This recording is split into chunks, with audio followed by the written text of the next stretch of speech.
Awesome. All right. So this section is on inequalities here. We're going to start off with some review of linear inequalities. I think you guys have done a lot of these, not only in Algebra 2 Trig, but even in Algebra 1, they do these. So these should be pretty familiar. We know it's linear if it is an inequality with all variables in the first degree. So you'll notice no second powers here of x on these first four questions, okay? Now, the thing that's kind of new here, I think, is how we're going to answer the question. So I want us to start answering all of our questions here in that interval notation. Okay, so if we'd like, we can actually remember our, what do you call them? The faces of inequality. Remember these guys that we learned about. It's been a little while, but with the less than or equal to, the greater than or equal to, it's the closed dot or the brackets. And then with the less than and the greater than, it's the open circle with the parentheses. And then remember that negative infinity and infinity are always with the parentheses when we're doing that interval notation, right? Okay, cool. So let's go ahead and do the first one here. So we'll start off, we would just want to isolate the x. So if we have x's on both sides, I would move them all to the same side. I always like my variables on the left-hand side for these ones. That's a personal preference though. So that you could, if you, I don't know, like them on the right side, that's fine. Okay, so we'll say negative 6x is less than 4, and then we'll divide by negative 6. All right, now the thing you have to remember on these ones is that if you multiply or divide by a negative, it does flip the sign. And so this is going to flip. It was less than, but now it's going to switch to greater than because we divided by a negative. And then this will be just reduce it to negative 2/3. Yeah, everyone always talks about dividing by negative means flip the sign, but it is also true that if you multiply by a negative, it also flips the sign. This should make sense because really multiplying and dividing are the same thing. Like I'm showing this as dividing by negative 6, but remember that's really the same as multiplying by negative 1/6. And so that's why it has the same result of flipping that sign. Okay, so we need to answer this in interval notation. So for now, I'd actually recommend that we draw it on the number line to help us out. So we have negative 2/3 here, open circle, and then greater than negative 2/3 would be to the right. And so in the interval notation, I would say that's parentheses, negative 2/3, comma, infinity.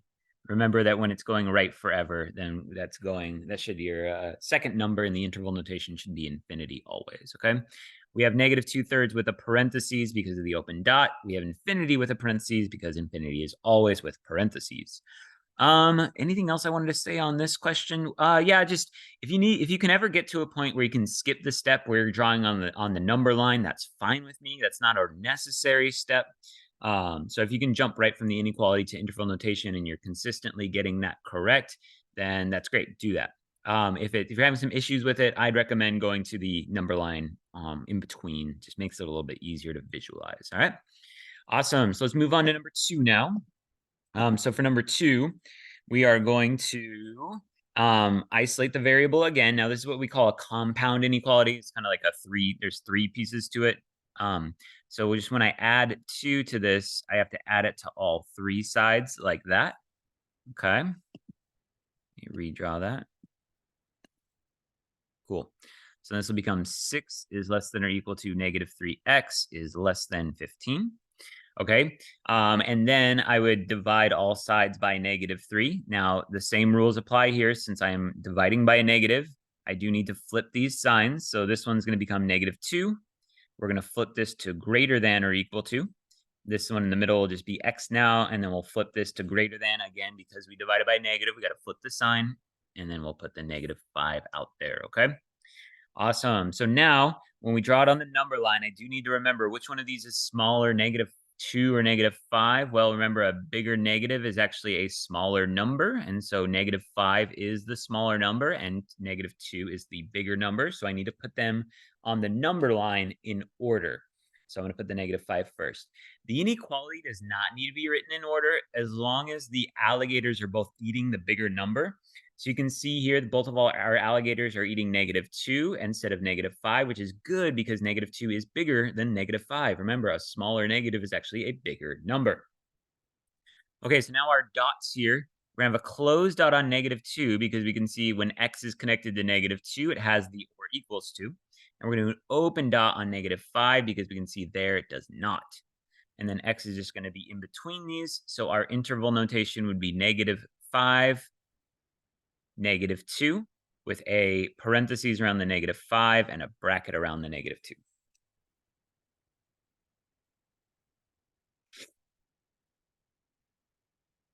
All right, let's go ahead and move on to number 3 here. So for this one, I would go ahead and distribute that 3 in there first. And then I would go ahead and just combine like terms and call that 3x minus 19. And I'll bring this other side back.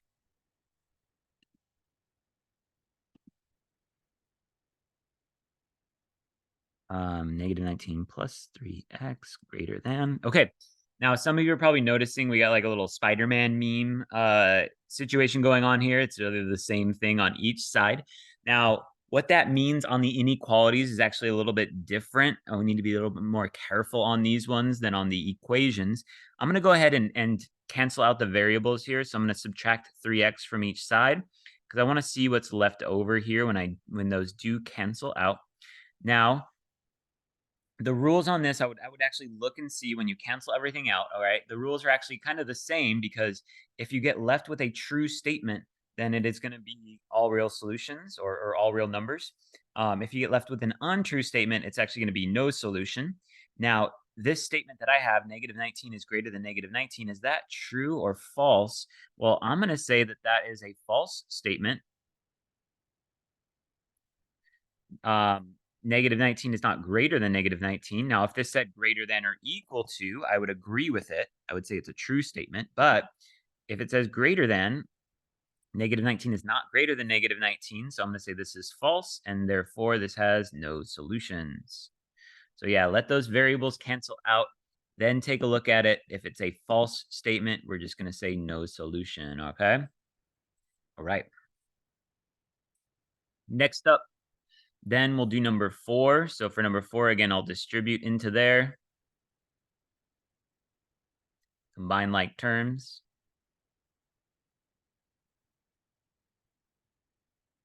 Okay.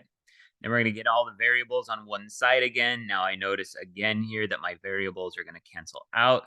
And I'm left with -2 is greater than -6. So now I need to evaluate that statement. It's either going to be no solution or all real numbers. So is this statement true or false? Well, this statement I'm going to say is true. Remember, a smaller negative is actually a bigger number. So -2 is actually bigger than -6. Okay. So that is definitely a true statement. And so for this one, it's going to be all real numbers.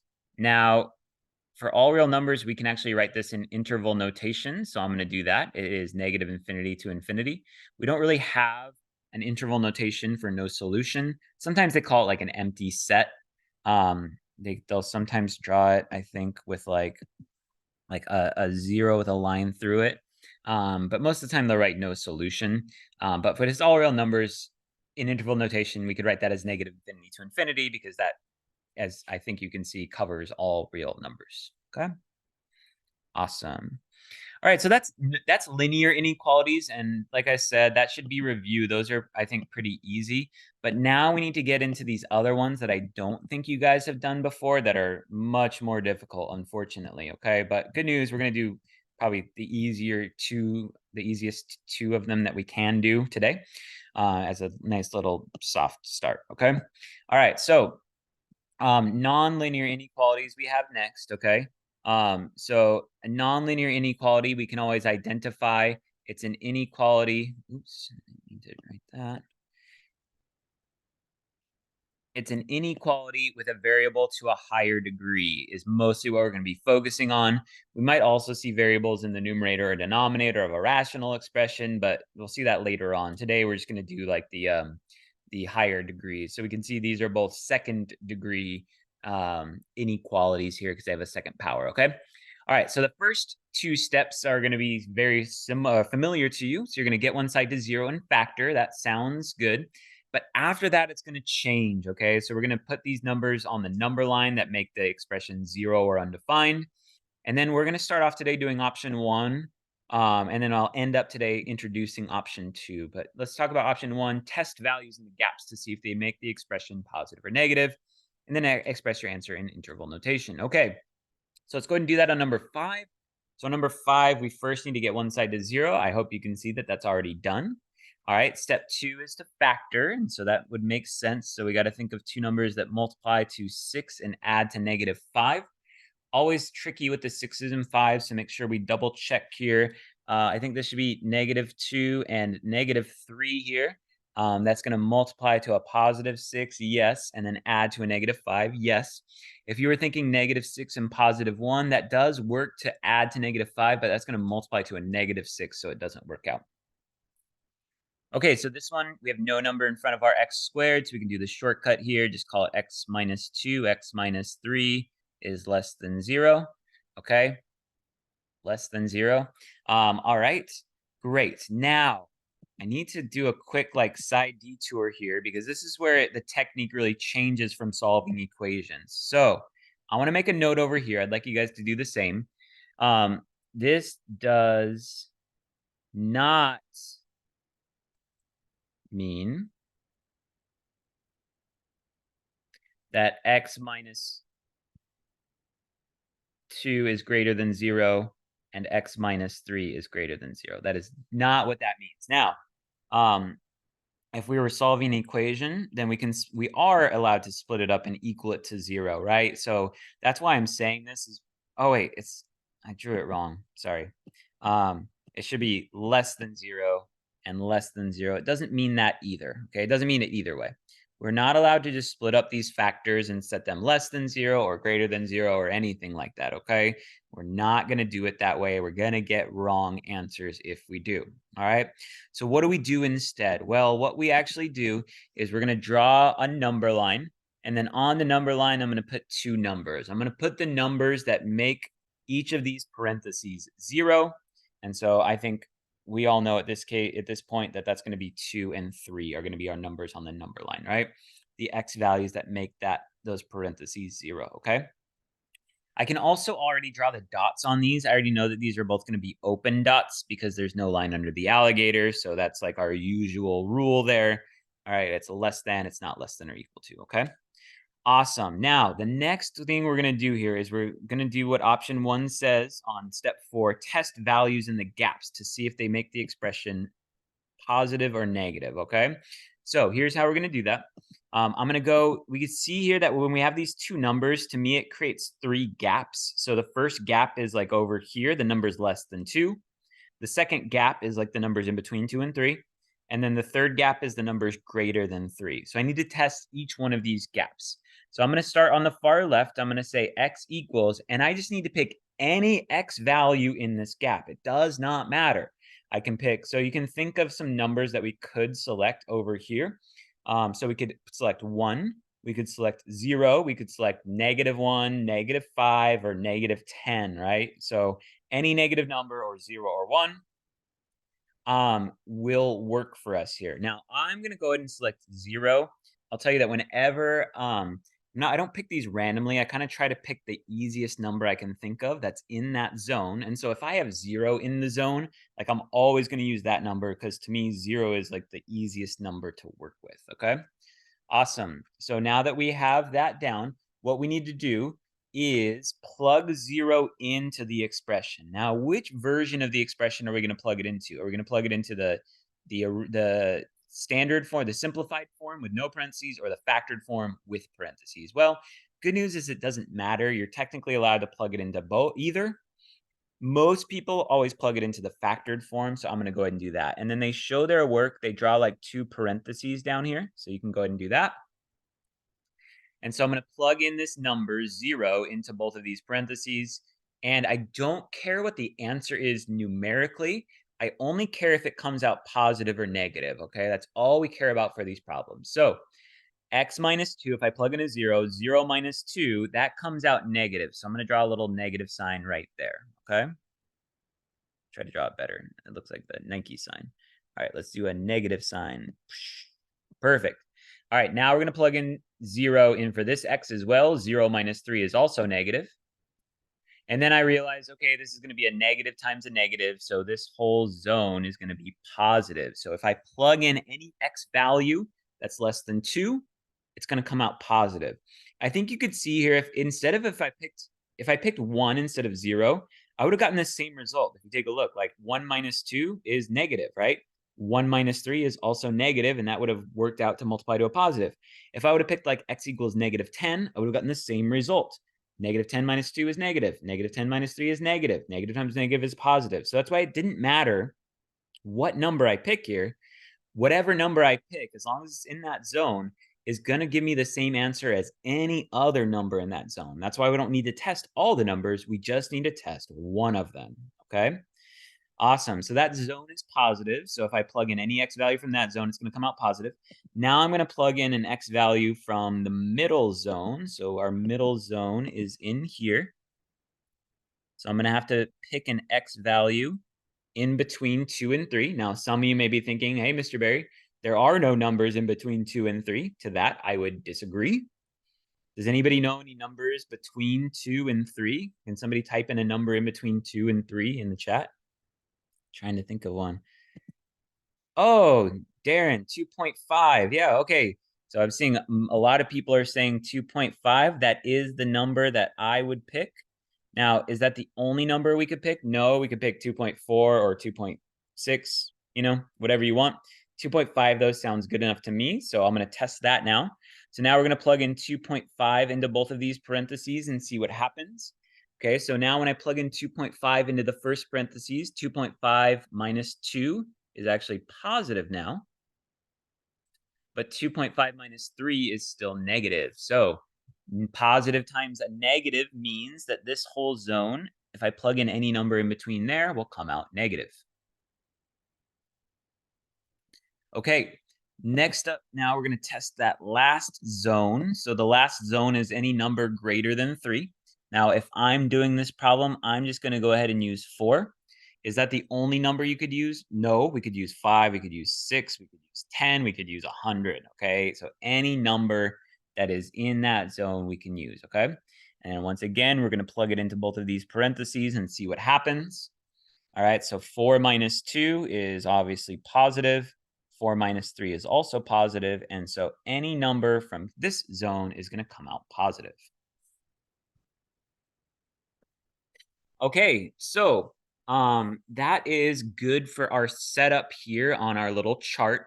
The next thing we need to do is we need to decide, do I want positives in this problem or do I want negatives, okay? Now it's going to change from problem to problem. Some of them you want the positives, some of them you want the negatives. How we decide that is we have to go back here to this step and realize what this is saying. So this is saying, I want my expression to be less than 0.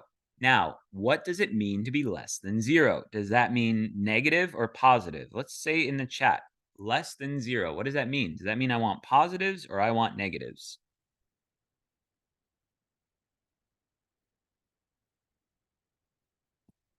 Let's check the chat. It looks like everyone agrees that if it's less than 0, it means I want the negatives. All right, so if this same problem was greater than 0, it would mean that I want the positives, okay? But this one is less than 0, so I want the negatives. So I need to go up to back to my chart, all right, and find the negative zone or negative zones. And I can see in this problem, we only have one negative zone. It's the one in the middle. And so I kind of put a little line above connecting those two. This is my negative zone. And so my answer to this question, I'm actually ready to answer it, is 2, 3. So I'm starting at 2 and then I'm stopping at 3. That represented the negative zone on my chart. And because on this problem I wanted the negatives, that is my answer. Okay. Now, what does my answer mean? It means that if I plug in any number between 2 and 3 into this original inequality, it's going to give me an answer that's less than 0. So if I plug in 2.5, it's going to give me an answer less than 0. If I plug in 2.9, it's going to give me an answer less than 0. If I plug in 1, it's going to give me an answer that's not less than 0. It's not going to satisfy it. So only the numbers in between 2 and 3 on this problem, if you plug them in, will satisfy the original inequality. So there's like multiple answers to this. So we're listing our answers as a range of numbers. And so as opposed to an equation, we kind of just list out all the answers. Since this one, it's really an infinite number of numbers because it's all those decimals in between. Okay, let's do one more here. Let's go ahead and do number 6, and then we'll call it a day. I know these questions do take a while. Part of that's because it's new idea. We're explaining it. Um, but also these problems just kind of do take a while, but they're very important. We're going to do them this unit, and actually we're going to also do them next unit and also do them in unit 3. They're going to stick around a while. All right, so number 6, we first want to get one side to 0. So on this one, I like my squared thing to be positive. So I'm going to move the 14r over to the left, and then I'm going to move the 48 over to the left as well. Remember that when we move them, they change signs. Okay. Next up, we're going to factor. So we're going to think of two numbers that multiply to 48 and add to negative 14. Oh, that's got to be 8 and 6, right? Negative 8 and negative 6. Okay. So then we can use a shortcut here. So we'll write it as r minus 8, r minus 6. Okay. And now we're not going to split those up. We're going to go to the number line. And I'm going to draw an 8 and a 6. Now, I do need to draw them in order. So even though my factors are not really in this order, I know that 6 is smaller than 8. So 6 needs to go first. I can also draw the dots here. I already know that these are going to be closed dots because it's the greater than or equal to. Okay.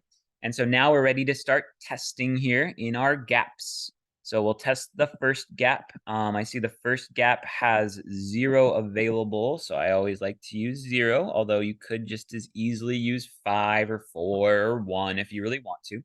If I plug 0 into these two parentheses, 0 minus 8 is definitely negative. 0 minus 6 is definitely negative.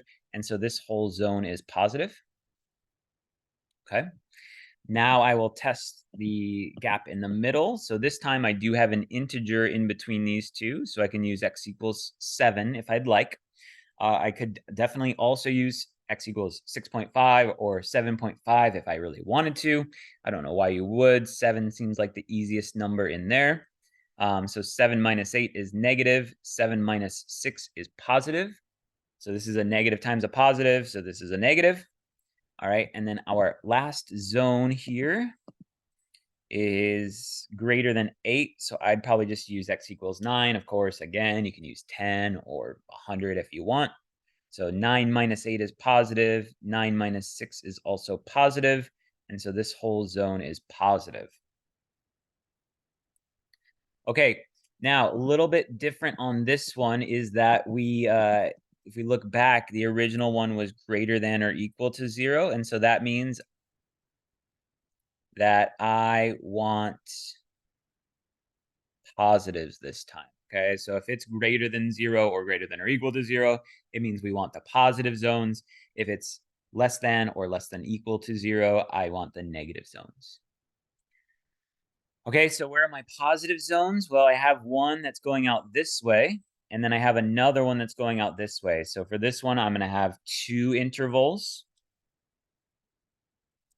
So my first interval is going to go from negative infinity to 6 with a bracket. Of course, the negative infinity always has a parentheses, but the 6 is going to have a bracket because you can see it stops here on the 6. So anytime we have an arrow going left forever, that means it's starting at negative infinity and then stopping at 6. And then it is going to start back up again. If you could leave a little break in between here, but let's start a new interval that starts at 8 and then goes to infinity. I don't want to say it stops at infinity because it doesn't really stop. It just keeps going. All right, so there's our two intervals. You can see they match up with the number line where I drew the green on there, okay? And then the thing that we put in between here, we've actually seen this before, is that weird U thing we saw with probability. It's called a union. All right. And remember, we also learned in probability that the union kind of means the word or. And this makes sense to me here. So we're saying that, like, okay, this is our answer. So it means that if I plug in any number between negative infinity and 6 into this original equation, it's going to make it true. Or if I plug in any number between 8 and infinity into this original inequality, it's also going to make it true. So it's like any number here is a solution, or any number over here is a solution. That's why we put the union in between. Okay, I said that we were only going to do up to number 6 today, and it was true. But we're going to keep talking here for a couple minutes because I now wanted to kind of show you a little bit of a shortcut that's going to go back to that option 2 that was right here. Okay. All right, so option 2 says instead of doing the whole testing thing, sketch a graph of the function with the correct end behavior to see where it is above or below the x-axis, okay? So whenever I do these first two questions, students will always ask me like the same question.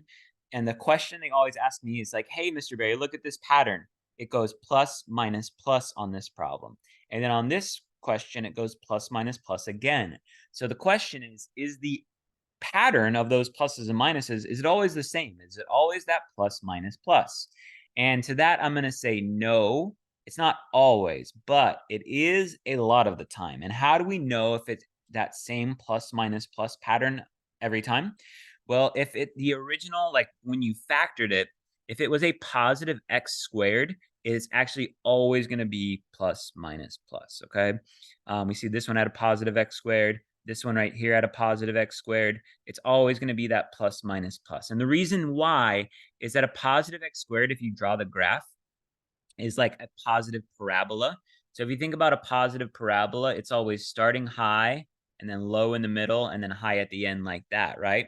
Well, if you think about that, what it means is like this first part is above the x-axis, so that's a positive. The middle part is below the x-axis, so that's a negative, and then the end part is above the x-axis, so that's a positive. So you can kind of see here, if this was a negative x squared, it would be going the other way. It would actually be a minus plus minus because the parabola would be upside down and would only be above the x-axis in the middle. So same thing here, since this was a positive r squared, it would be that parabola that goes low in the middle. Okay, and so that's what's giving us that plus in the front because that's above the x-axis over on this side, a minus in the middle because it goes below right here, and then back above here means another plus out that way. Okay, awesome. Um, okay, so that is all I got for you today. So you can start, if you'd like now, on that 1.7 web assign. Like I said yesterday, it is not due till after we get back from break, but you can get a little head start while this is fresh in your mind if you want to find some of the problems that look like this with the x squared to practice them. That might be a good idea while it's fresh in your mind. All right. Um, so why don't we go do that for the rest of the class period? And if you have any questions, you can type them in the chat.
All right, guys. So I think we're good for today. So you can keep working on that web assign.